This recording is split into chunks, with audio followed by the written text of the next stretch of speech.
Շնորհակալ եմ։ Շնորհակալություն, Արտուր Խաչատրյան, համեցեք։ Պարոն Հովհաննիսյան, ներկայացված բյուջեի նախագծում նշվում է, որ արդյունաբերության աճը առաջանցիկ է լինելու եւ միջինում կազմելու է 6-8%։ Ես կխնդրեի նշել կոնկրետ, որ արդյունաբերության մասին է խոսքը եւ մի քիչ ավելի մանրամասն, լավ, օրինակ, որ լոկոմոտիվ ձեռնարկությունների մասին է խոսքը, որոնք արդյունաբերության անկման պայմաններում վերջի տարիներին կամ շատ ավելի դանդաղ աճի պայմաններում համեմատացնայի հետ ապահովել են ավելի բարձր առաջանցիկ տնտեսական աճ։ Մյուս հարցս վերաբերվում էր դրամաշնորհներին։ 26 թվականին 19.6 միլիարդ է նախատեսված պաշտոնական դրամաշնորհ։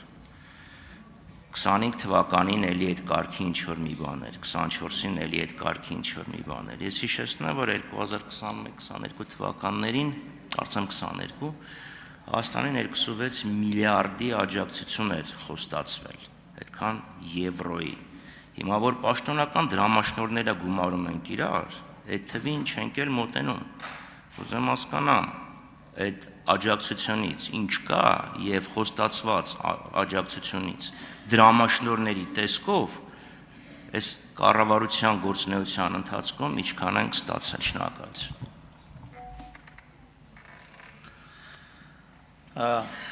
Շնորհակալություն պարոն Խաչատրյան հարցերի համար։ Տեսեք,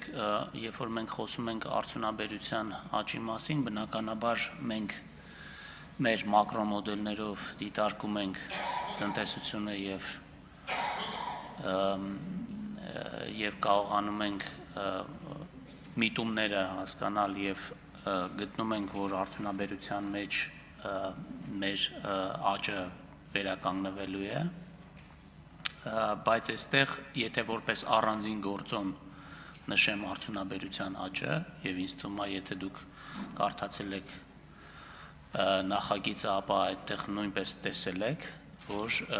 գործոններից էականը ամուլսարի գործոնն է լինելու։ Ինչ վերաբերում է պաշտոնական դրամաշնորհներին, ապա այդ գումարը, որի մասին դուք նշում եք, այդ գումարը ամբողջությամբ չէր ենթադրվում, որ պետք է լինի դրամաշնորհ։ Դրա մի մասը վարկային ծրագրերով մենք արդեն համաձայնագրերը կնքել ենք, մի մասը արդեն իրականացման փուլում են, եւ բացի դրանից, երբ որ մենք բյուջեով նախագծում ենք, եթե բյուջեի նախագծման փուլում, եթե կոնկրետ ստորագրված համաձայնագրեր չկան, ապա այդ համաձայնագրերի չստորագրված համաձայնագրերը պաշտոնական դրամաշնորհների ցանկում չեն հայտնվում, եւ շատ հաճախ լինում է այնպես, որ փաստացի ստացած դրամաշնորհները ավելին են լինում,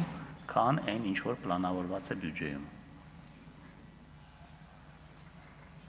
Ունեք արձագանք, համեցեք։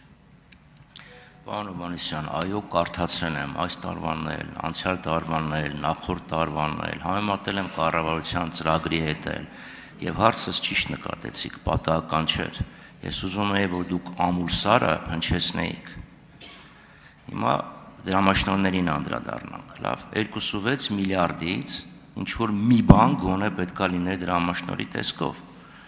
Իմ հարցը չէ վերաբերում, թե ամբողջը պետք է այդքան լիներ, գոնե համամասնությունը հասկանայինք։ Օրինակ 2025 թվականի բյուջեի նախագծով պաշտոնական դրամաշնորհները նախատեսված էին 13.2 միլիարդ դրամի։ Հիմա ճիշտ է, տարին դեռ չենք փակել, բայց ինչ որ մի օրվա դրությամբ կասեք այդ 13.2 միլիարդը ստացել ենք, չենք ստացել, ավել ենք ստացել։ Այդ 13.2 միլիարդ նախատեսված, կանխատեսված, հույս ունեցածից ինչքանն է եկել այդ 2.6 միլիարդի խոստումի շրջանակներում։ Շնորհակալություն։ Պարոն Խաչատրյան, հիմա բնականաբար այդ թիվը չեմ կարող ասել, ինձ թվում է մենք առիթ կունենանք դա քննարկելու բյուջեի կատարման հաշվետվության շրջանակում, բայց ուզում նշել նաև, որ մեր հանձնաժողովների քննարկումների ժամանակ մանրամասն տեղեկանքներ են տրամադրվում այն մասին, թե Եվրոմիության եւ եվրոպական կառույցների հետ ինչպիսի դրամաշնորհային եւ վարկային ծրագրեր են իրականացնում, դրանց դինամիկան է քննարկվում եւ կարծեմ այս տարի քննարկման ժամանակ դուք բացակայեք, բայց այդ բոլոր տեղեկանքները ներկայացվել է, պարոն Եղոյանն էլ նախագահում էր։ Շնորհակալություն։ Ես չասեցի դա վատ։ Արձագանքը եղել է արդեն